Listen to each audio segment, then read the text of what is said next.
नमस्कार, आपके साथ मैं हूं गौरव अग्रवाल। देश के number 1 news bulletin news top 9 में आपका बहुत स्वागत है। कोरोना के जिस नए स्ट्रेन ने दुनिया में हाहाकार मचा रखा है, अब उसने भारत में भी एंट्री कर ली है। भारत में कितने लोगों में पाया गया कोरोना का नया खतरनाक रूप और दुनिया के कितने देशों में पहुंच चुका है ब्रिटिश कोरोना का यह स्ट्रेन। कोरोना और वैक्सीनेशन से जुड़ी तमाम खबरों के लिए देखिए टॉप 9 वैक्सीन वर्सेस वायरस।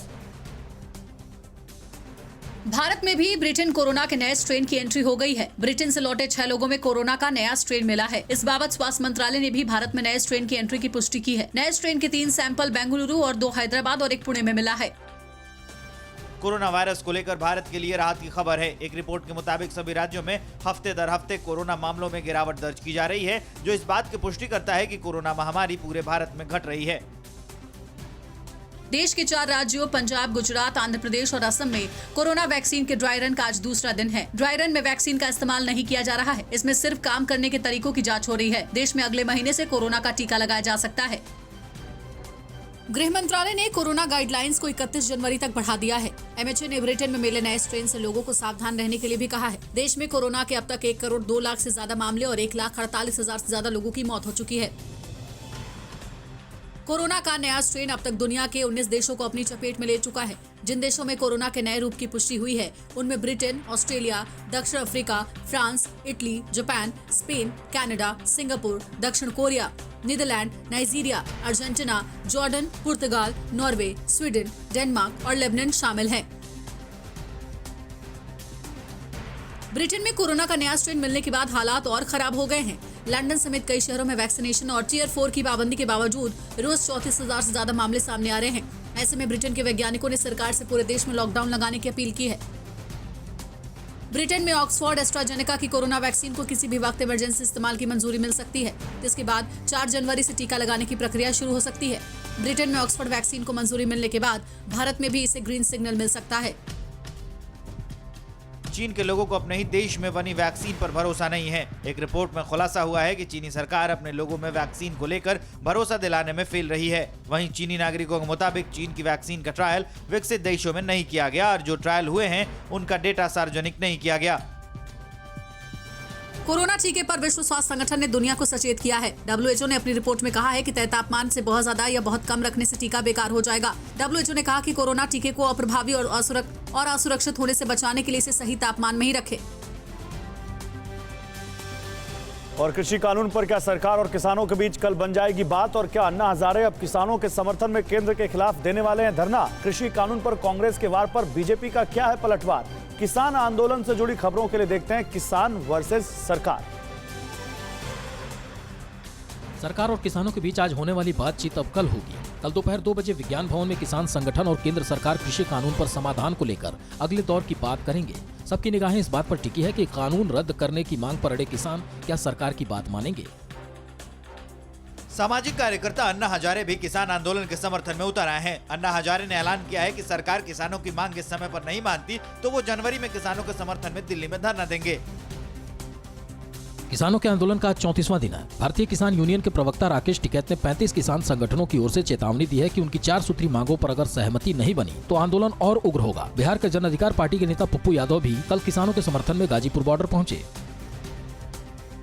एक तरफ जहां कुछ किसान संगठन कृषि कानून के खिलाफ आंदोलन कर रहे हैं, तो वहीं कई किसान संगठन इस कृषि कानून के समर्थन में हैं। सोमवार को देश भर से आए करीब 25 किसान संगठनों ने कृषि मंत्री नरेंद्र सिंह तोमर से मिलकर कृषि कानून के समर्थन में पत्र सौंपा।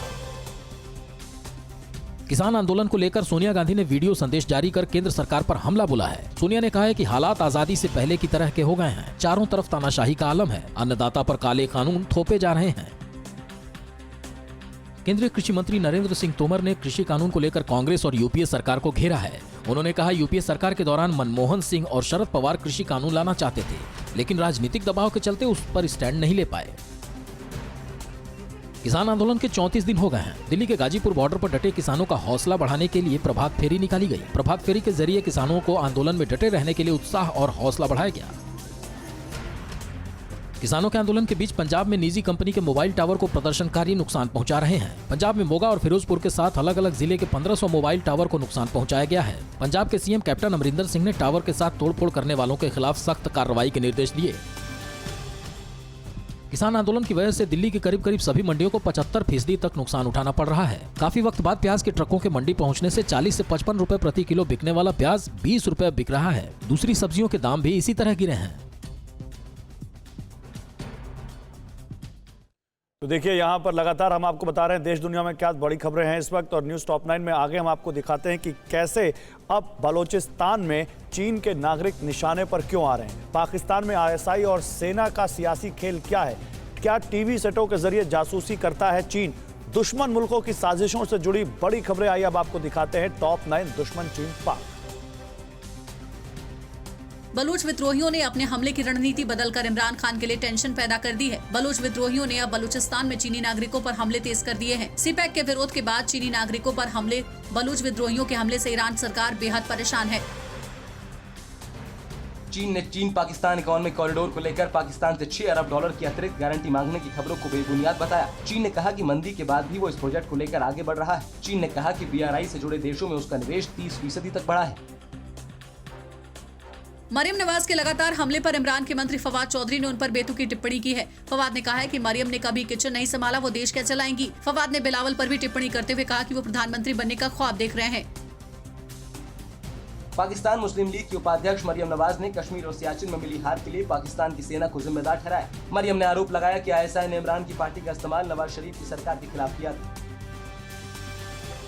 मरियम नवाज के आरोपों के बाद इमरान के मंत्री शेख रशीद अहमद ने सेना का बचाव किया। शेख रशीद ने कहा कि पाकिस्तान की सेना कभी राजनीति में शामिल नहीं थी। राशिद ने कहा कि इमरान सरकार सेना के इशारे पर नहीं, देश के लिए काम कर रही है।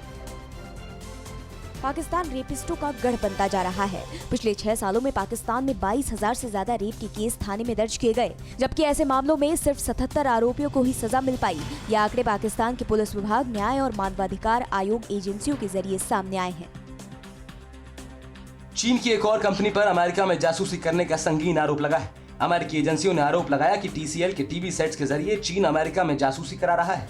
अमेरिकी एजेंसियों का कहना है कि TCL को चीन की कम्युनिस्ट पार्टी का समर्थन हासिल है। हालांकि TCL ने इन आरोपों का खंडन किया है। तिब्बत में नया दलाई लामा चुनने की प्रक्रिया में चीन की दखलंदाजी रोकने के लिए पारित प्रस्ताव को राष्ट्रपति ट्रंप ने मंजूरी दे दी। कानून में तिब्बत में धार्मिक आजादी के साथ साथ लोकतंत्र को मजबूत करने का समर्थन किया गया। कानून में निर्वासन में रह रहे तिब्बतियों और उनकी सरकार के समर्थन की बात कही गई। चीन ने तिब्बत पर अमेरिका के नए कानून का तीखा विरोध किया है। चीन के विदेश मंत्रालय ने कहा कि तिब्बत से जुड़े सभी मुद्दे चीन के घरेलू मामले हैं और अमेरिका समेत किसी भी देश को उसके घरेलू मामलों में हस्तक्षेप का अधिकार नहीं है। और अमेरिकी फाइटर जेट्स ने क्यों की एलिफेंट वॉक, टर्की और ग्रीस में आर पार की वार्निंग क्यों, और ब्रिटेन ने क्यों खरीदे नैनो ड्रोन। ग्लोबल टेंशन से जुड़ी खबरों के लिए देखिए टॉप 9 वर्ल्ड वॉर 3। अमेरिकी एयरफोर्स के फाइटर जेट्स ने एलिफेंट वॉक कर दुश्मनों को अपनी ताकत दिखाई। बेहद कम तापमान में अपनी मारक क्षमता दिखाने के लिए हुई इस एक्सरसाइज में अमेरिकी एयरफोर्स के 18 F-35, 12 F-16 और 2 एयर रिफ्यूलर KC-135 ने हिस्सा लिया। एलिफेंट वॉक के दौरान एयरफोर्स अपने लड़ाकू विमानों को ऐसे फॉर्मेशन में खड़ा करती है जहां से वो बेहद कम समय में हमला कर सकते हैं। रूस ने अपने S-400 एयर डिफेंस सिस्टम का एक और टेस्ट किया। बर्फीले इलाके में हुए इस वॉर ड्रिल में S-400 एयर डिफेंस सिस्टम ने अचूक निशाना लगाया और अपने टारगेट को ध्वस्त कर दिया। S-400 एयर डिफेंस सिस्टम रूस का सबसे नया एयर डिफेंस सिस्टम है। ब्रिटेन ने अपनी सैन्य तैयारियों को मजबूत करते हुए 30 नैनो बग ड्रोन खरीदे हैं। महज 196 ग्राम के ये ड्रोन 2 किलोमीटर तक जासूसी कर सकते हैं। ये ड्रोन किसी भी मौसम में उड़ान भर सकते हैं। इनकी बैटरी लाइफ 40 मिनट की है।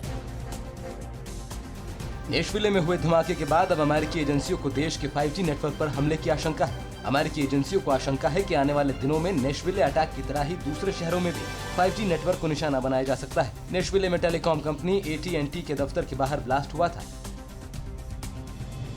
समंदर में इजराइल के सबमरीन की तैनाती को लेकर ईरान ने नाराजगी जताई है। ईरान ने कहा कि इजराइल को रेड लाइन क्रॉस नहीं करनी चाहिए। ईरान ने कहा कि फारस की खाड़ी पर उसका अधिकार है और ईरान अपनी सुरक्षा के लिए यहाँ हर जरूरी कदम उठाएगा।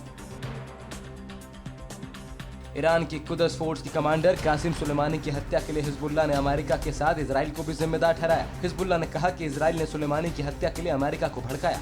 कासिम सुलेमानी को इसी साल जनवरी में बगदाद में अमेरिका ने ड्रोन अटैक में मार गिराया था।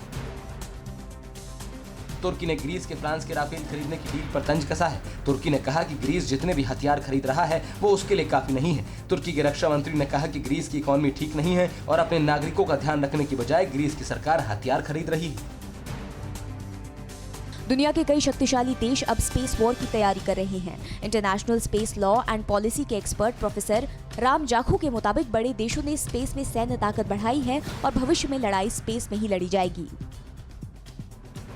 अजरबैजान ने आर्मीनिया पर काराबाख में युद्ध विराम तोड़ने का आरोप लगाया है। अजरबैजान ने आरोप लगाया है कि हादरूत इलाके में आर्मीनिया की फौज ने युद्ध विराम तोड़कर फायरिंग की है। रूस ने कहा है कि वो युद्ध विराम तोड़ने के आरोपों की जांच कर रहा है। परवाह देश की, सोमवार से शुक्रवार रात 10 बजे TV9 भारतवर्ष पर।